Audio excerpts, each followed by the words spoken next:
Sentada no chão com uma bota, Amy começou a chorar e Meg a argumentar com ela. Quando Laurie chamou e as duas meninas desceram correndo, deixando a irmã resmungando. Vez ou outra ela se esquecia de suas maneiras de adulta e agia como uma criança mimada. Assim que os três estavam saindo, Amy gritou agarrando os corrimões em tom ameaçador. Você vai se arrepender por isso, Joe March. Você vai ver. Que besteira, replicou Joe, batendo a porta.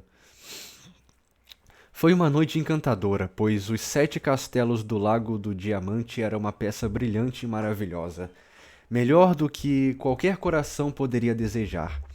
Mas, apesar dos cômicos diabretes vermelhos, dos elfos cintilantes e dos lindos príncipes e princesas, o prazer de Joe tinha uma pitada de amargura. Os cachos louros da rainha das fadas lhe lembraram Amy, e entre os atos, Joe se viu pensando no que a irmã faria para que ela se arrependesse. Ela e Amy tinham brigado várias vezes no decorrer de suas vidas, pois ambas tinham temperamento forte e podiam ser violentas quando suficientemente provocadas. Amy provocava Joe e Joe irritava Amy. Explosões ocasionais ocorriam, sendo que ambas se sentiam muito envergonhadas depois. Embora fosse mais velha, Joe tinha pouco autocontrole e sofria para tentar domar o espírito impetuoso que a colocava constantemente em problemas. Sua raiva nunca durava muito, e depois de humildemente confessar sua culpa, ela se arrependia sinceramente e tentava ser melhor. Suas irmãs costumavam dizer que gostavam de ver Joe irritada, porque depois ela virava um anjo. A pobre Jo tentava desesperadamente ser boa, mas seu inimigo interno estava sempre pronto para atacar e derrotá-la, e ela levou anos de esforço árduo para dominá-lo. Quando chegaram em casa, encontraram Amy lendo na sala de estar. Ela assumiu ar de magoada, não levantou os olhos do livro, nem fez uma única pergunta. Talvez a curiosidade pudesse ter vencido o ressentimento se Beth não estivesse ali para perguntar e receber uma descrição brilhante da peça. Ao subir para guardar o seu melhor chapéu, Joe primeiro olhou a mesa, pois na última briga Amy tinha acalmado seus sentimentos virando a gaveta de Joe de cabeça para baixo. No entanto, tudo estava em seu lugar, e depois de uma olhadela em seus vários armários, sacolas e caixas, Joe concluiu que Amy havia perdoado e esqueceu seu erro. Nisso Joe estava enganada, pois no dia seguinte ela descobriu algo que produziu um estardalhaço.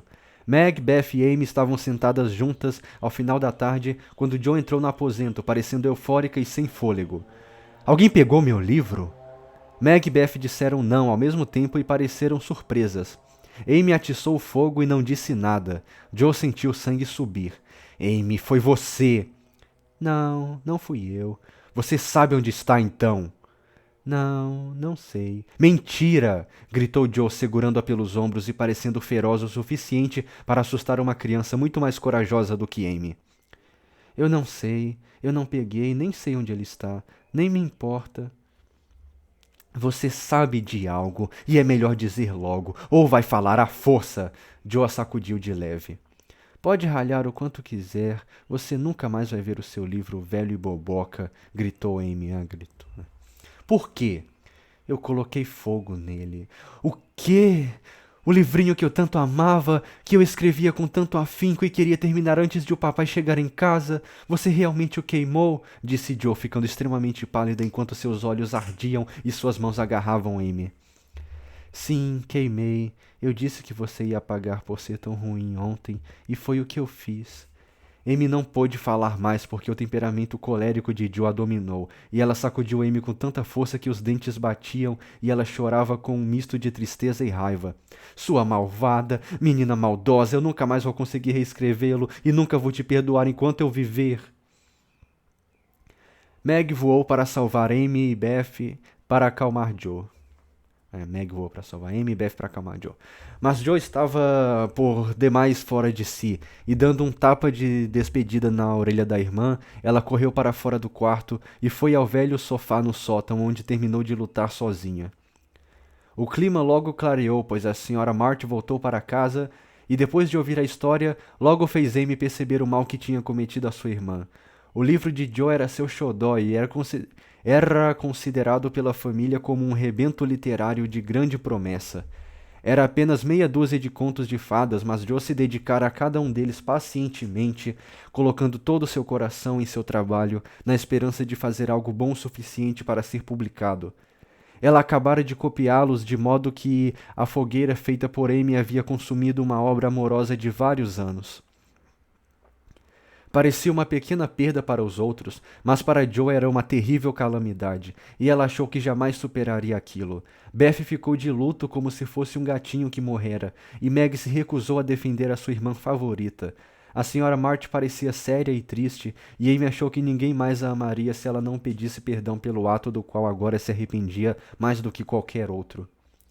Quando a campainha da hora do chá tocou, Joe apareceu, mas tão triste e inacessível que Amy precisou de toda a coragem para dizer humildemente: Por favor, me perdoe, Joe, eu sinto muitíssimo. Eu nunca vou te perdoar, foi a resposta de Joe, e a partir desse momento ela ignorou Amy completamente. Ninguém falou do ocorrido, nem mesmo a senhora March, pois todas tinham aprendido com a experiência que quando Joe estava naquele estado de humor, as palavras eram vãs. O melhor e mais sensato era esperar até que algum pequeno acidente ou sua própria natureza generosa amolecesse o ressentimento de Joe e curasse a ferida. Não foi uma noite feliz, pois, embora elas costurassem como de costume, enquanto a mãe lia em voz alta Bremer, Scott ou Edgeworth, algo estava faltando e a doce paz do lar estava perturbada. O fato foi sentido mais profundamente quando chegou o momento de cantar, porque só Beth sabia tocar. Joe ficou muda como uma pedra e Amy sucumbiu. Por isso Meg e a mãe cantaram sozinhas. Mas, apesar de seus esforços para serem alegres como cotovias, as vozes aflautadas pareciam não se harmonizar bem como de costume. E tudo parecia desafinado. Quando Joe recebeu seu beijo de boa noite, a senhora March sussurrou gentilmente: Minha querida, não deixe que o sol se ponha sobre sua ira. Perdoem-se, ajudem-se e comecem de novo amanhã. Joe queria pousar a cabeça naquele colo materno e chorar sua dor e raiva, mas as lágrimas eram uma fraqueza pouco viril, e ela se sentia tão profundamente ferida que realmente não podia perdoar ainda. Então ela piscou forte, sacudiu a cabeça e disse rispidamente, sabendo que Amy estava ouvindo: Foi uma coisa abominável e ela não merece ser perdoada. Com isso, foi para a cama e não houve fofocas alegres ou confidências naquela noite. Amy ficou muito ofendida por suas propostas de paz terem sido rejeitadas e começou a desejar que não tivesse se humilhado tanto só para sentir-se mais ferida do que nunca e emplumar-se em sua virtude superior de uma forma particular e irritante. Joe ainda parecia uma nuvem carregada e nada correu bem durante todo o dia. Fazia um frio intenso pela manhã. Ela deixou cair seu pãozinho na sarjeta. A tia March teve um ataque de nervos. Meg estava sensível. Beth parecia de luto e melancólica ao chegar em casa. E Amy continuava a fazer comentários sobre pessoas que estavam sempre falando sobre serem boas e mesmo assim nem sequer tentavam sê-lo quando outras pessoas permitiam ser um exemplo virtuoso. Todo mundo é detestável. Vou ver se o Laurie quer patinar. Ele é sempre gentil e alegre e vai me fazer bem, eu sei, disse Joe a si mesma, e lá se foi. Amy ouviu o barulho de patins e olhou para fora com uma exclamação impaciente. Olhe lá! Ela prometeu que eu iria da próxima vez, pois este é o último gelo que teremos. Mas nem adianta pedir para aquela irritadinha me levar. Não diga isso, você foi muito arteira e é difícil perdoar a perda do livrinho precioso dela, mas acho que agora ela já consegue e vai realmente perdoá-la se você tentar na hora certa, disse Meg. Vá atrás deles. Não diga nada até que Joe fique de bom humor com Laurie. Espere um minuto sem falar nada e então apenas dê um beijo nela. Ou faça alguma coisa gentil. E tenho certeza de que ela vai ser sua amiga novamente, de todo o coração. Vou tentar, disse Amy, porque o conselho lhe agradava. E depois de correr para se arrumar, ela foi atrás dos amigos, que estavam quase desaparecendo sobre o monte. O rio não ficava muito longe, mas ambos estavam prontos antes de Amy alcançá-los. Joe a viu chegar e deu as costas para ela. Laurie não viu porque estava patinando com cuidado na beirada do rio congelado, testando a resistência do gelo, pois houve um período de aquecimento antes da onda de frio. Vou até a primeira curva para ver se está tudo certo antes de começarmos a apostar a corrida. Amy o ouviu dizer enquanto ele disparava, parecendo um jovem russo com seu casaco e chapéu de pele. Joe ouviu Amy ofegante após a corrida, batendo os pés e soprando os dedos enquanto tentava colocar os patins, mas não se virou e foi lentamente zigue-zagueando o rio, com uma espécie de amarga e infeliz satisfação com o sofrimento da irmã. Ela havia nutrido sua raiva e o sentimento cresceu forte dentro dela, tomando conta do seu corpo como costuma ocorrer com maus pensamentos e sentimentos, a menos que expulsos imediatamente. Quando Laurie fez a curva, gritou: "Fique perto da margem. No meio não é seguro." Joe ouviu, mas Amy estava lutando para ficar de pé e não entendeu nenhuma palavra. Joe olhou por cima do ombro e o pequeno demônio de que ela estava cuidando disse em seu ouvido: "Não importa se ela ouviu, deixe que ela cuide de si." Laurie tinha desaparecido atrás da curva do rio. Joe estava prestes a virar e Amy muito atrás, indo na direção do gelo mais fino no meio do rio. Por um minuto, Joe se deteve, com a sensação estranha por dentro, mas decidiu seguir. Mesmo assim, algo a deteve e fez que ela se virasse a tempo de ver Amy jogar as mãos para cima e afundar, com um barulho repentino de gelo se quebrando, de esguicho de água e um grito que fez o coração de Joe parar de bater, de tanto medo. Ela tentou gritar para Laurie, mas sua voz tinha desaparecido. Tentou correr, mas seus pés pareciam não ter força.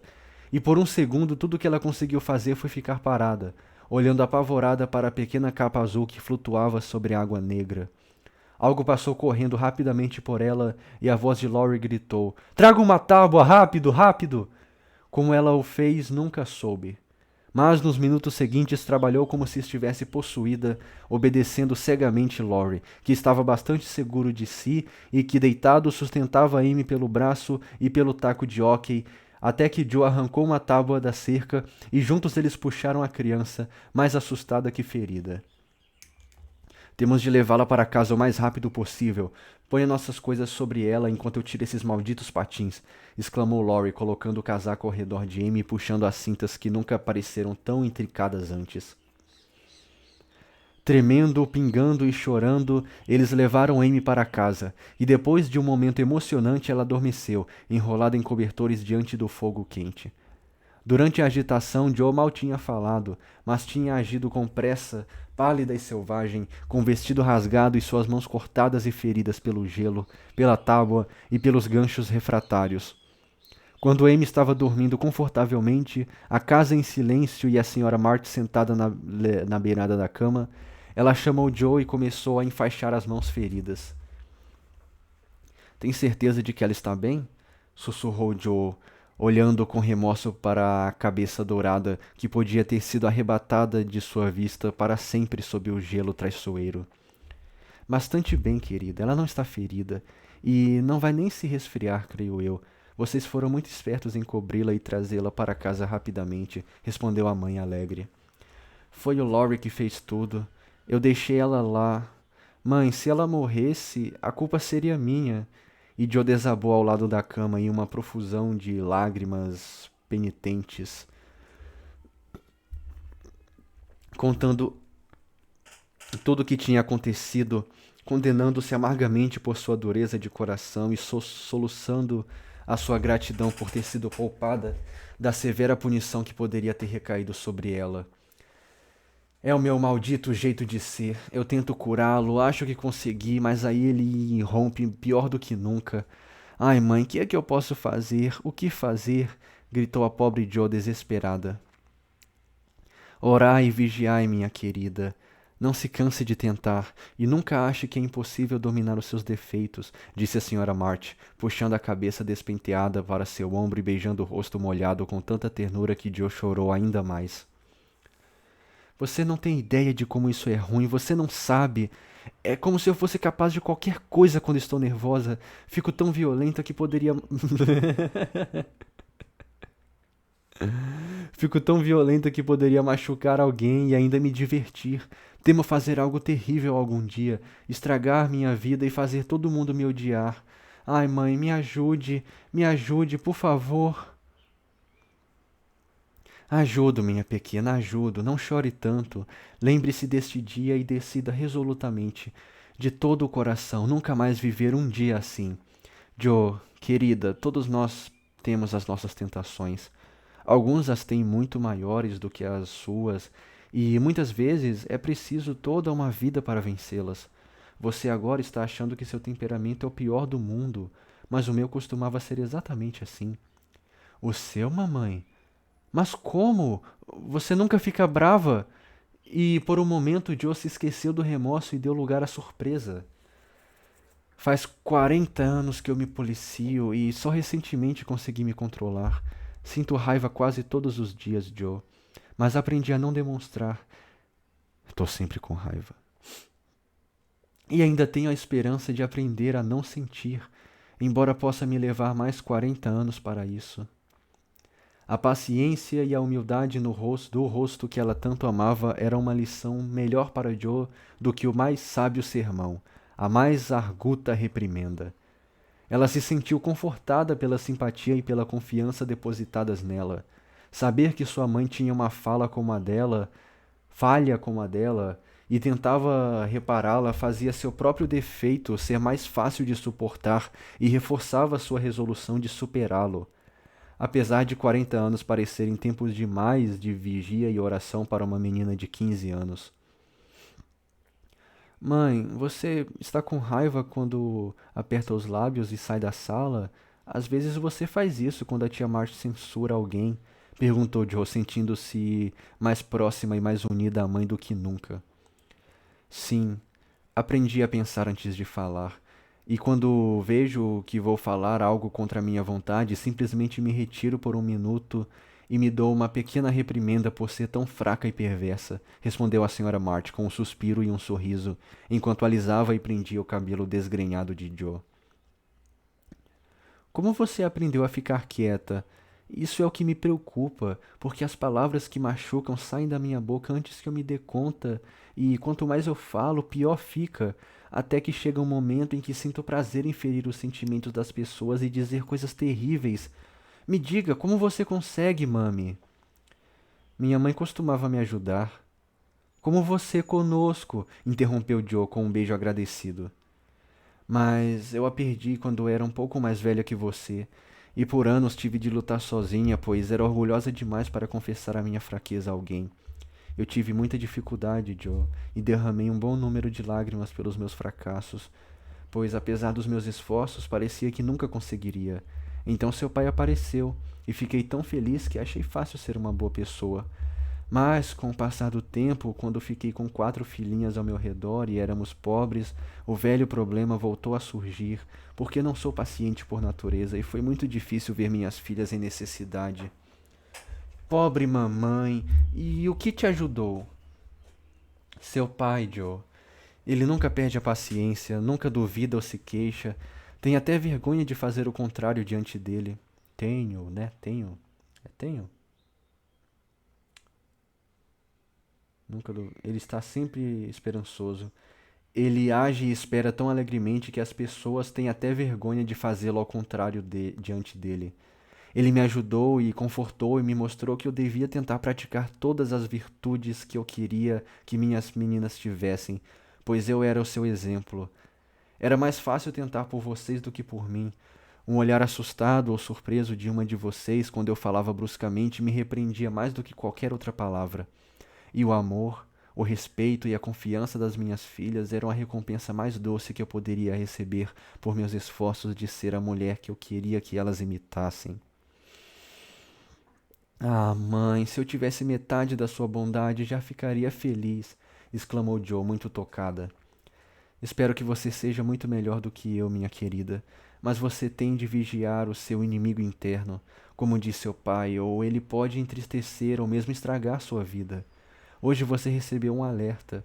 Lembre-se dele e tente com todo o coração dominar esse temperamento explosivo antes que ele lhe traga maior tristeza e pesar do que os que você vivenciou hoje.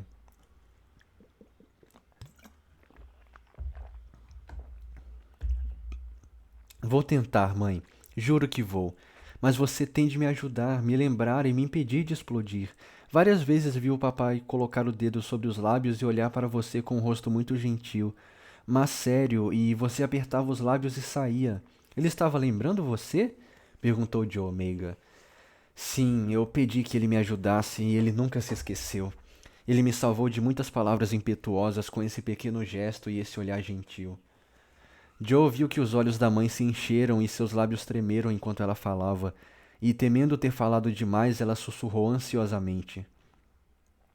Foi errado te observar e falar isso, disso. Não quis ser rude, mas é tão bom dizer tudo o que penso para você. Eu me sinto muito segura e feliz aqui. Minha Joe, você pode dizer qualquer coisa para sua mãe, pois é a minha maior felicidade e orgulho sentir que minhas meninas confiam em mim e sabem o quanto eu as amo. Pensei que a tivesse ofendido. Não, querida, mas falar do seu pai me lembrou do quanto sinto falta dele, do quanto devo a ele e de como tenho de trabalhar fielmente para deixar suas filhinhas seguras e criá-las bem. Mas foi você que disse para ele ir, mãe. E você não chorou quando ele foi, e nunca reclamou até agora. Parece que você nunca precisou de ajuda, disse John em tom inquiridor. Dei o meu melhor pelo país que amo e segurei as lágrimas até ele partir. Porque eu deveria reclamar se tudo o que fizemos foi cumprir o nosso dever e certamente seremos mais felizes no final? Se pareço não precisar de ajuda, é porque tenho um amigo melhor, até mesmo melhor que o papai, para me consolar e me sustentar. Minha filha, os problemas e tentações de sua vida estão apenas começando e podem ser muitos, mas você pode superá-los e sobreviver a todos eles se aprender a sentir força e a ternura do Pai Celestial, assim como sente do seu Pai aqui na terra. Quanto mais você o amar e nele confiar, mais perto dele vai se sentir, e menos você vai depender do poder humano e da sabedoria. O seu amor e cuidado nunca se cansam ou mudam, nunca podem ser tirados de você, mas podem se tornar a fonte de toda uma vida de paz, felicidade e força. Acredite nisso de coração e busque Deus com todas as suas preocupações e esperanças, e pecados e tristezas, tão livre e confiante como você fez agora com a sua mãe.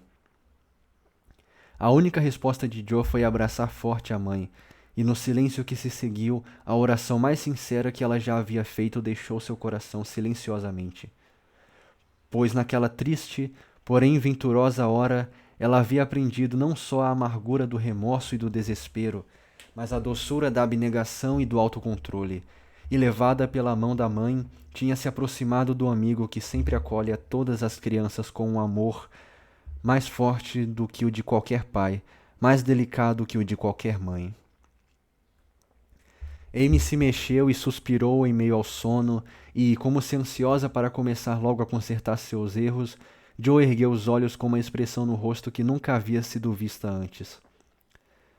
Deixe o sol se pôr sobre a minha raiva. Eu não ia perdoá-la, e hoje, se não fosse pelo Lori, você.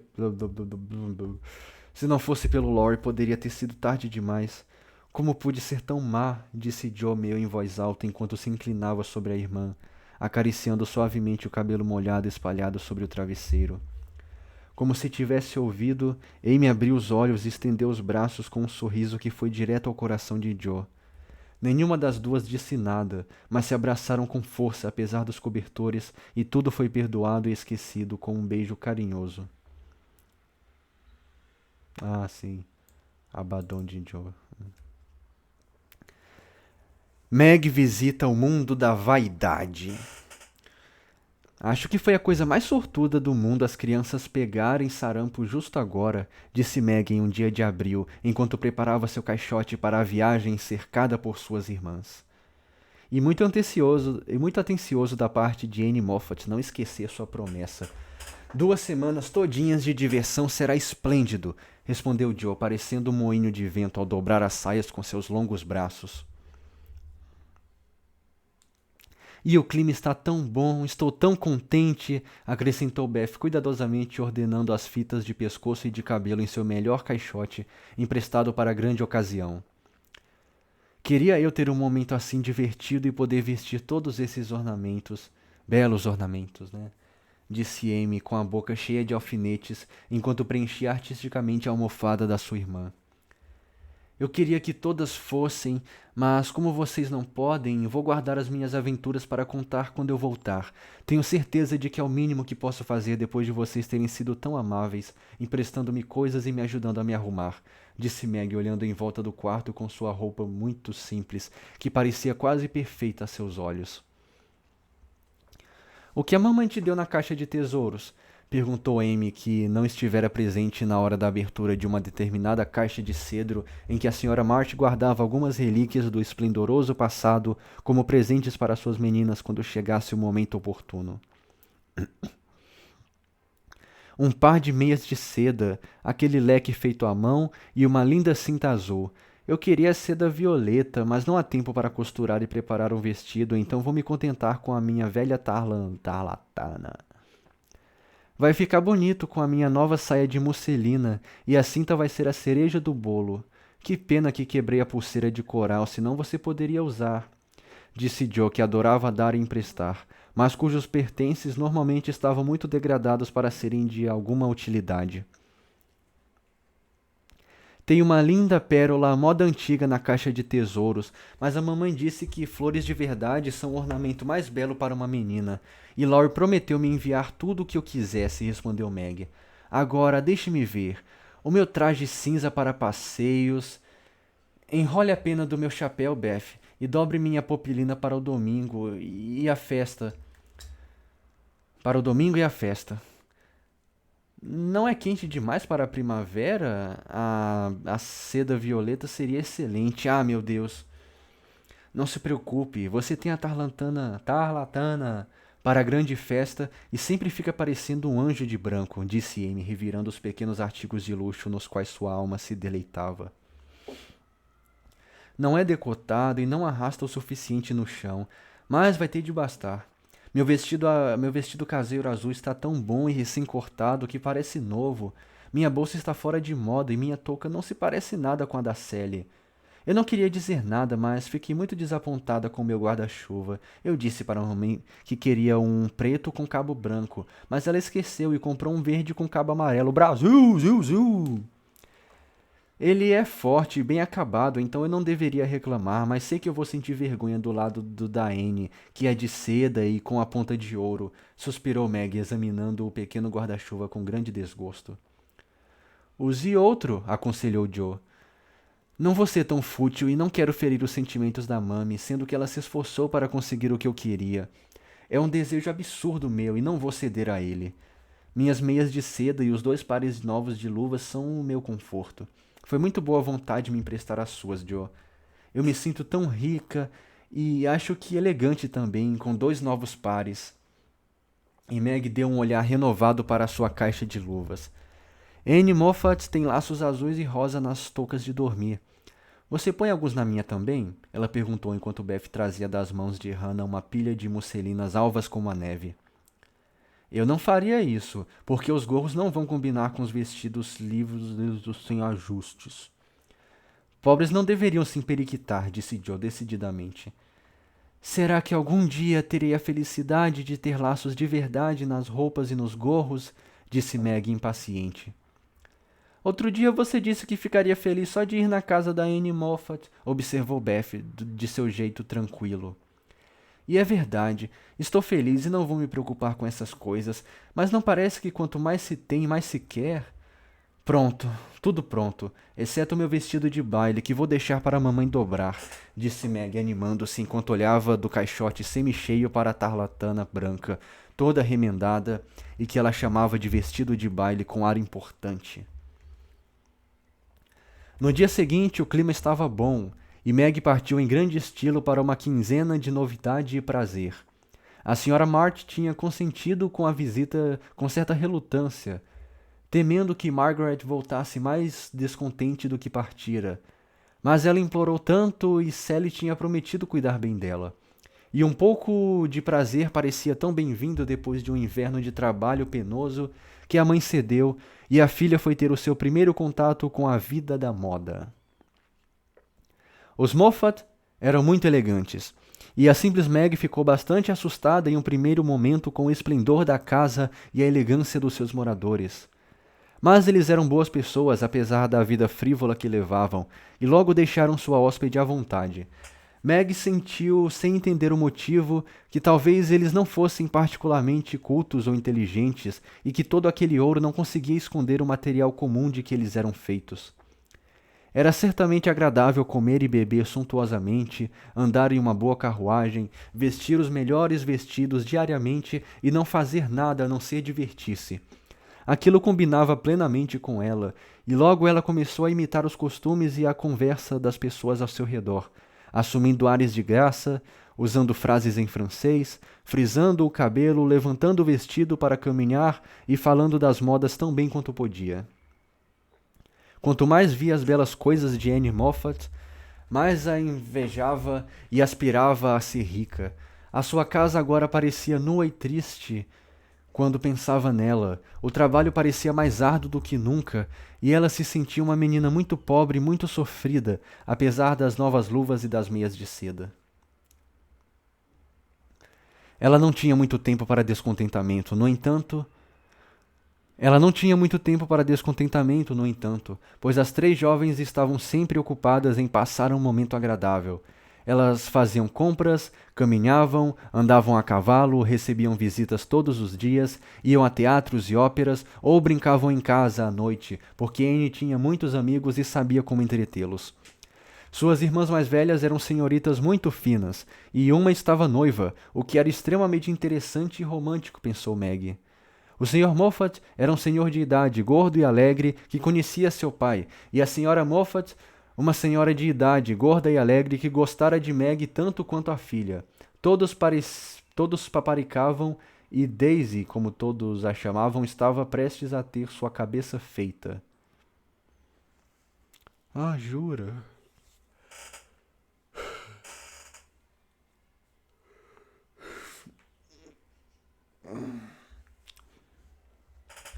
Quando chegou a noite da festa, ela descobriu que a Popelina não servia de nada, pois as outras meninas estavam usando vestidos finos e arrumando-se muito bem.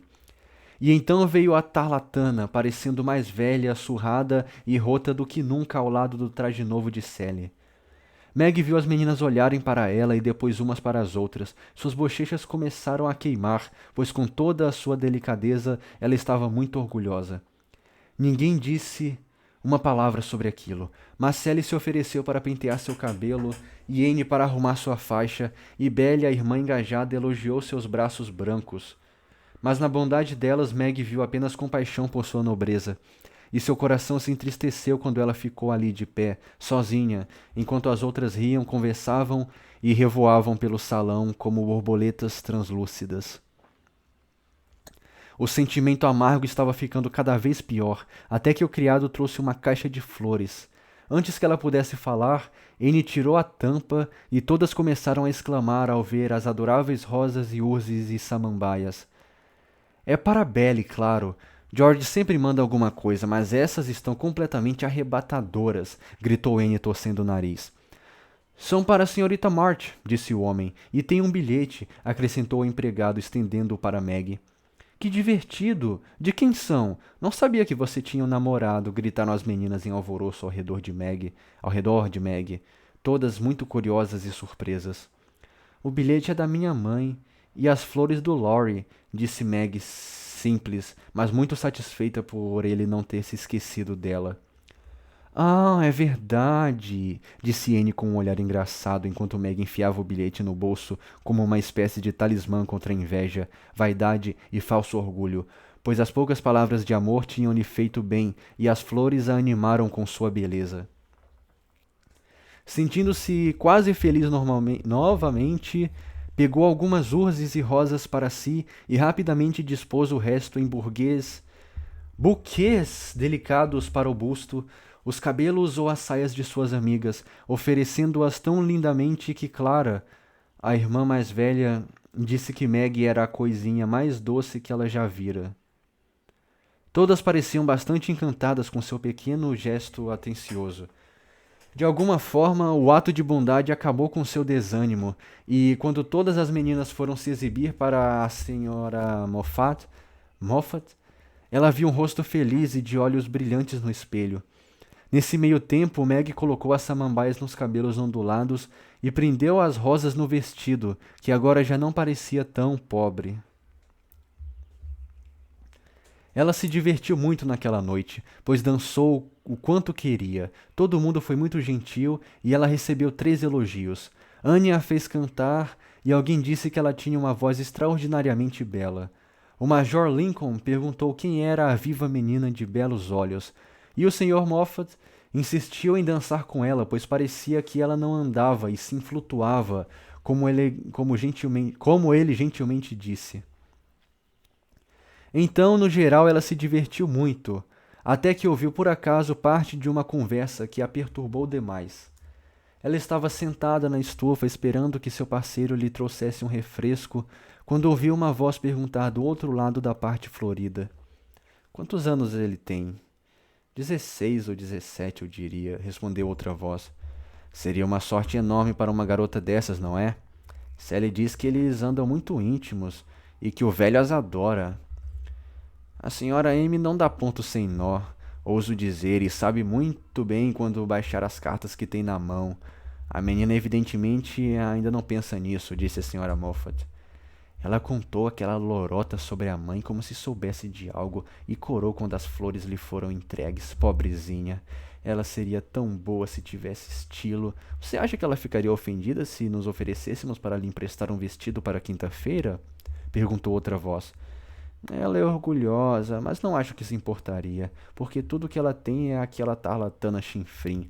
Bem que ela podia rasgar a roupa dançando e seria uma ótima desculpa para oferecermos algo mais decente. Veremos. Vou perguntar a esse Lawrence como elogio a ela e vamos nos divertir com esse assunto no final. Nesse instante, o parceiro de Meg apareceu, encontrando-a muito corada e bastante agitada. Ela era orgulhosa e seu orgulho lhe foi útil naquele momento, porque a ajudou a ocultar sua humilhação, raiva e desgosto pelo que acabara de ouvir. Pois, por mais inocente e ingênua que fosse, não tinha como não compreender as fofocas das amigas. Ela tentou esquecer, mas não podia, e ficava repetindo a si mesma: "A senhora M não dá ponto sem nó, aquela lorota sobre a mãe e tarlatana chinfrim." Até que ficou a ponto de chorar e correr para casa, onde poderia desabafar sobre seus problemas e pedir conselhos.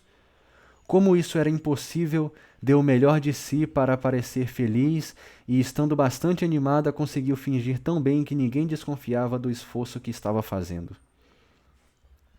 Ela ficou muito feliz quando tudo acabou e estava quieta em sua cama, onde podia pensar, imaginar e despejar sua raiva até a cabeça doer e as bochechas quentes serem arrefecidas por lágrimas. Aquelas palavras tolas, embora bem intencionadas, abriram um novo mundo para Meg e perturbaram sobremaneira a paz do seu antigo universo, no qual até agora ela tinha vivido como uma criança feliz. Sua amizade inocente com Laurie foi estragada pelas palavras tolas que ouvira.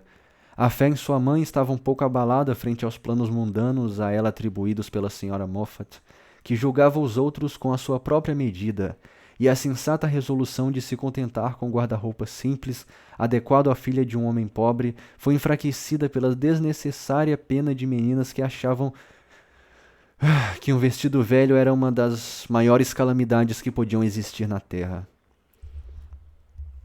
A pobre Meg teve uma noite de sono agitada e levantou-se com os olhos pesados, infeliz, meio ressentida com as amigas e meio envergonhada de si por não falar com franqueza e esclarecer as coisas. Todos demoraram a sair da cama naquela manhã, e era meio-dia quando as meninas encontraram energia suficiente para colocar os vestidos de lã. Algo na maneira de agir das amigas espantou Meg. Elas a tratavam com mais respeito ao que parecia, demonstravam muito mais interesse no que ela dizia e olhavam para ela com olhos que claramente traíam curiosidade. Traíam curiosidade? Tudo isso a surpreendeu e a deixou lisonjeada, embora ela não entendesse o que estava acontecendo, até que a senhorita Belle levantou o rosto de que quer que estivesse escrevendo e disse com um ar sentimental: Daisy, querida, enviei um convite ao seu amigo, o Sr. Lawrence, para quinta-feira. Nós gostaríamos de conhecê-lo e é um modo adequado de agradecer a você. Meg corou, mas uma ideia maliciosa de provocar as meninas a fez responder recatadamente. Vocês são muito gentis, mas receio que ele não virá. Por que não, chérie? Perguntou a senhorita Belle. Querida em francês, sério? Encantadora em francês. Gente do francês. Ele é velho demais. Como assim, minha querida? Quantos anos ele tem? Quero muito saber, exclamou a senhorita Clara. Uns 70, creio eu, respondeu Meg, se esforçando para esconder a alegria em seus olhos. Sua pestinha, é claro que estávamos falando do jovem rapaz, exclamou a senhorita Belle, rindo. Não existe rapaz. Laurie é só um menino. E Meg também riu com um olhar estranho que as irmãs trocaram entre si quando ela assim descreveu seu suposto namorado. Deve ter a sua idade, disse Nan.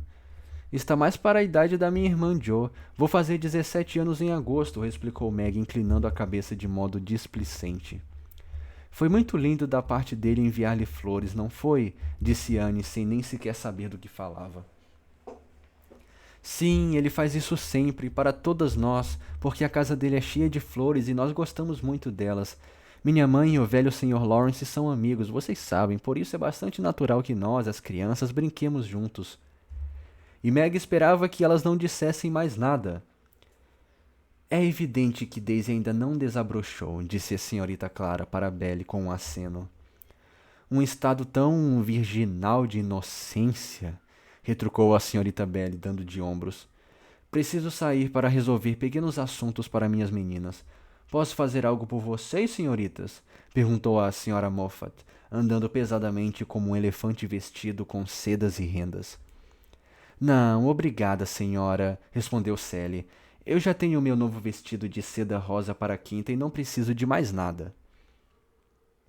Nem eu, começou Meg, mas logo parou porque lhe ocorreu que ela queria várias coisas que não podia ter.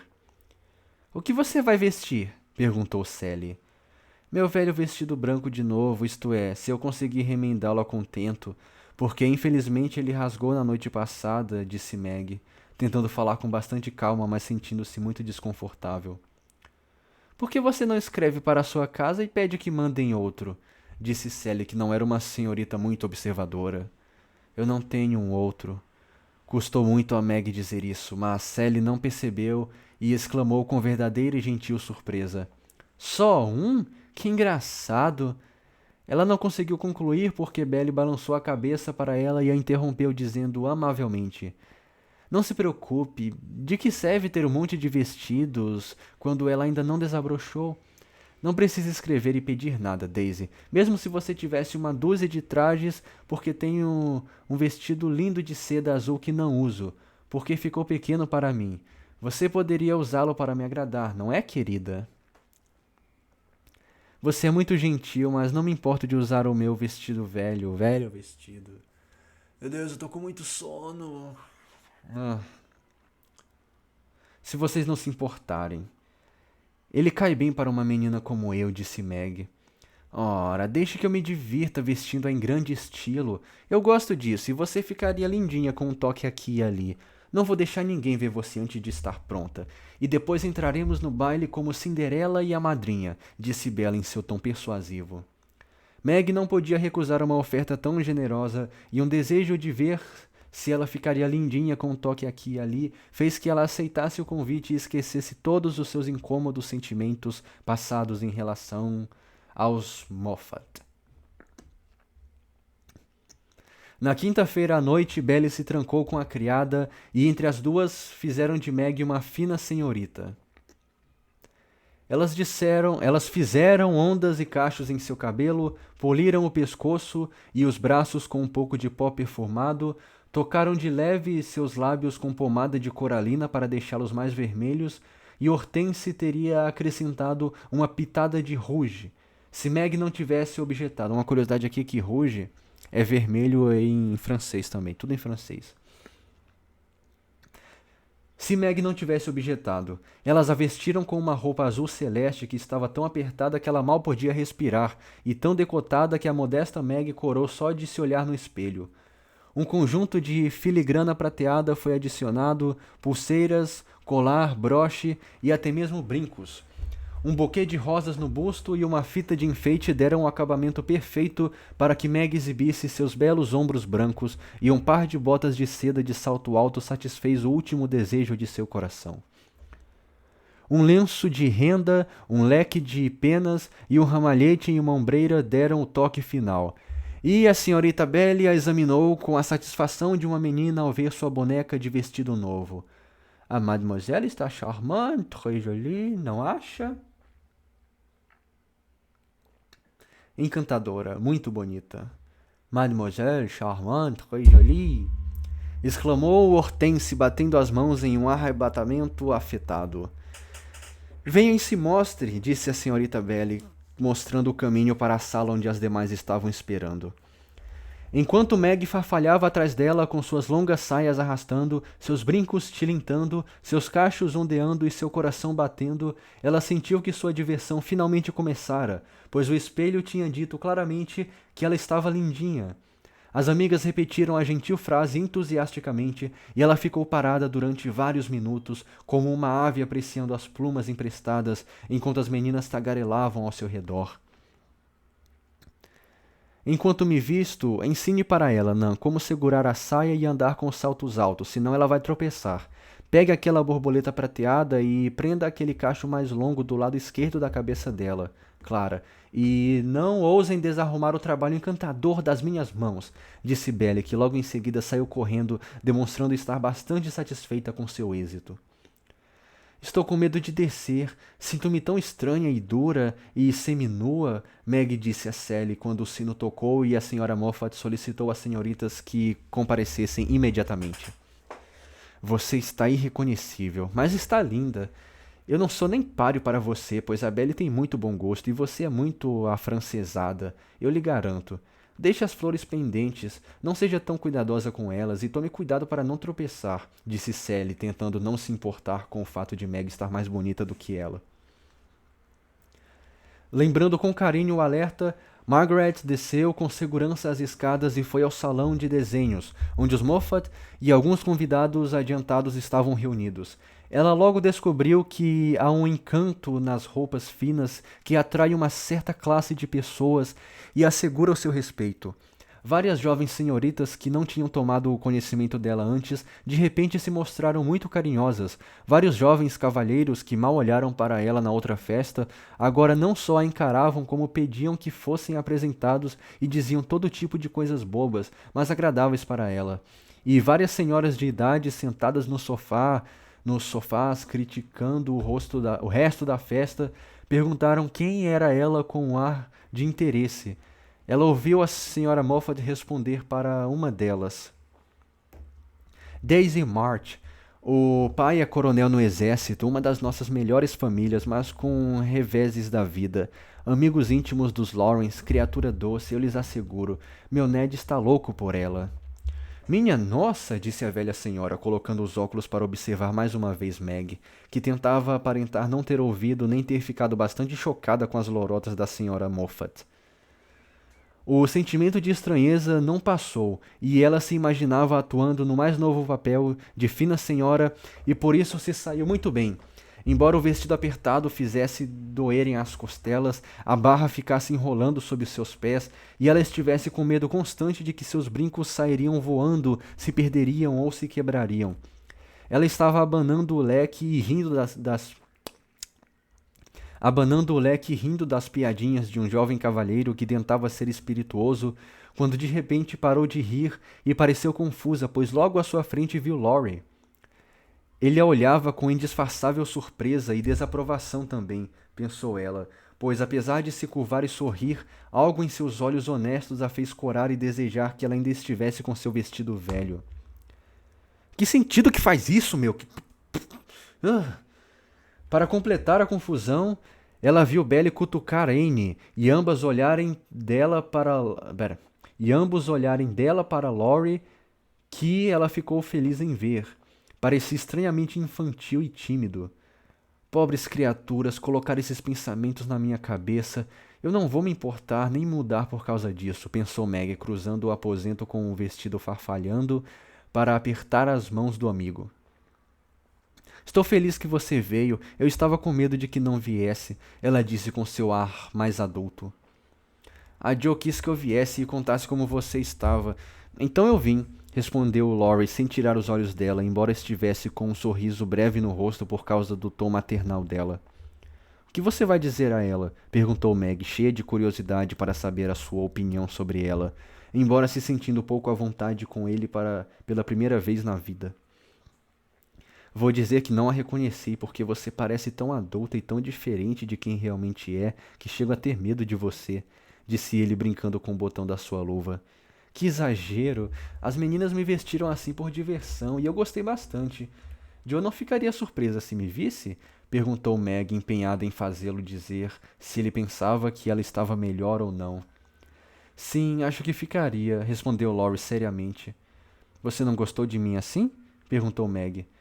Não, não gostei. Foi a resposta curta e grossa. Por que não? Ela perguntou com ansiedade. Ele olhou para os cabelos cacheados dela, os ombros nus e o vestido fantasticamente bem cortado com uma expressão que a envergonhou mais do que a sua resposta, que não tinha sequer um traço de sua polidez habitual. Não gosto de tantos enfeites e detalhes. Isso foi demais para um rapaz mais jovem do que ela, e Meg se afastou dizendo com petulância: Você é o menino mais grosseiro que eu já vi. Sentindo-se confusa, ela ficou ao lado de uma janela tranquila para descorar as bochechas, pois o vestido apertado Eita, meu Deus. Pois o vestido apertado lhe dava uma desconfortável cor brilhante. Nesse momento, o Major Lincoln passou e logo em seguida ela o ouviu dizer à mãe dele: Elas estão caçoando daquela pobre garota. Eu queria que você a visse, mas elas a estragaram completamente. Ela é apenas uma boneca na mão delas esta noite. Ah, meu Deus, suspirou Meg. Eu devia ter sido mais sensata e ter usado minhas próprias roupas. Eu não teria enjoado os outros, nem teria me sentido tão desconfortável e envergonhada de mim mesma. Ela encostou a testa no vidro e ficou meio escondida pelas cortinas, sem se importar que sua valsa favorita tinha começado a tocar, até que alguém a cutucou e, se virando, ela viu Laurie, parecendo arrependido como ele confirmara com sua melhor mesura, estendendo-lhe ainda a mão. Por favor, perdoe-me a minha grosseria e venha dançar comigo. Receio que será muito desagradável para você, disse Meg, tentando parecer ofendida, mas falhando miseravelmente. Nem um pouco. Estou morrendo de vontade de dançar com você. Venha, serei bonzinho. Não gosto do seu vestido, mas reconheço que você está maravilhosa. E ele acenou com as mãos, como se as palavras não conseguissem expressar sua admiração. Meg sorriu e cedeu, e sussurrou enquanto ambos esperavam para pegar o ritmo da música. Cuidado para minha saia não te fazer tropeçar, é a praga da minha vida, e fui uma mula por aceitar vesti-la. Prenda ao redor do pescoço e aí ela vai servir para algo, disse Laurie olhando para as botinhas azuis que ele claramente aprovava. E lá se foram eles, rápida e graciosamente, pois por terem praticado em casa estavam bem coordenados e era extremamente agradável assistir ao jovem e jubiloso casal enquanto eles rodavam alegremente, sentindo-se mais amigos do que nunca depois daquela pequena discussão. Laurie, quero que você me faça um favor, tudo bem? Disse Meg, enquanto ele a abanava depois de ela ficar sem fôlego, o que ocorreu rápido, embora ela não soubesse o porquê. Claro, disse Laurie com vivacidade. Por favor, não conte sobre o meu vestido em casa. Elas não vão entender a piada e isso vai preocupar a mamãe. Então por que você fez isso? Disseram os olhos de Laurie tão claramente que Meg acrescentou apressada. Eu mesma contarei e falarei para a mamãe como fui tola, mas eu quero contar. Então não conte, por favor, certo? Dou minha palavra, mas o que devo dizer quando me perguntarem? Diga apenas que eu estava bonita e parecia estar me divertindo. A primeira parte eu direi de todo o coração, mas enquanto a segunda, você não parece estar se divertindo muito, está? E Laurie olhou para ela com uma expressão que a fez responder com um sussurro.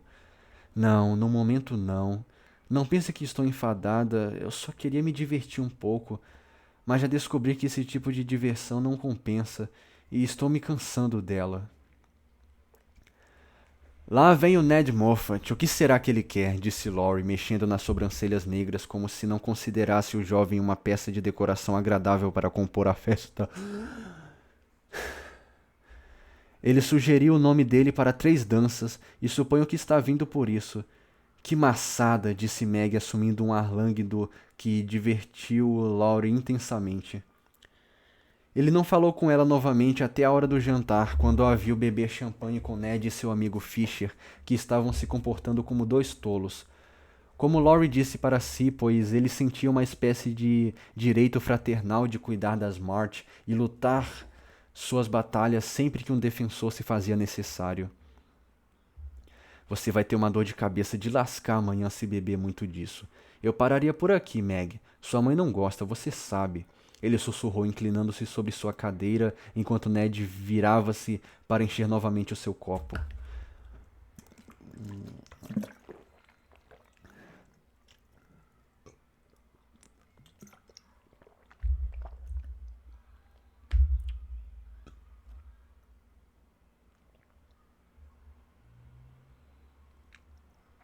E Fischer se abaixava para pegar o leque dela. Eu não sou Meg hoje à noite, sou uma boneca que faz todos os tipos de loucura. Amanhã vou tirar todos os meus enfeites e detalhes e serei terrivelmente boa de novo. Ela respondeu com um risinho afetado. Queria que já fosse amanhã então, murmurou Laurie, afastando-se descontente com a mudança que viu nela. Caramba! Onde que isso aqui é? Meg dançava e flertava, conversava e ria como as outras garotas depois do jantar, dançou com o alemão e cometeu vários erros, quase derrubando seu parceiro com a saia longa. E brincando de uma forma que escandalizou Laurie, que apenas observava e pensava no que poderia dizer a ela. Mas ele nem sequer teve a chance, pois Meg ficou longe dele até o momento em que ele se aproximou para desejar boa noite. Lembre-se, ela disse, tentando sorrir, pois a dor de cabeça já tinha começado. Silence est la morte, respondeu Laurie, com um floreio melodramático ao partir. Esse joguinho animou a curiosidade de Anne, mas Meg estava cansada demais para fofocas e foi para a cama, sentindo-se como se estivesse participado de um baile de máscaras e não tivesse se divertido tanto quanto esperava. Ficou doente no dia... Ficou doente todo o dia seguinte e no sábado foi para casa, bastante acostumada com o divertimento quinzenal e sentindo que tinha vivido em luxúria por tempo suficiente. Como é bom ficar quieta e não ter pessoas ao redor o tempo todo. A casa é um lugar agradável, por mais que não seja esplêndida, disse Meg, olhando em volta com uma expressão tranquila ao se sentar com a mãe e Joe no domingo à noite. Fico feliz de ouvi-la dizer isso, querida, pois eu estava com medo de que a casa lhe parecesse enfadonha depois de momentos de luxo, respondeu a mãe que tinha olhado ansiosamente para ela muitas vezes naquele dia. Os olhos de uma mãe são rápidos em ver qualquer mudança no rosto dos filhos. Meg narrou com alegria suas aventuras e disse repetidamente como se divertiu, mas algo ainda parecia incomodá-la, e quando as meninas mais jovens foram para a cama, ela se sentou pensativa, olhando para o fogo, falando pouco e parecendo despreocupada. Enquanto o relógio bateu às 9 e Joe falou de ir para a cama, Meg de repente deixou sua cadeira e, pegando o banquinho de Beth, apoiou os cotovelos nos joelhos da mãe, dizendo corajosamente: Mamãe, preciso confessar uma coisa. Eu imaginei. O que foi, querida?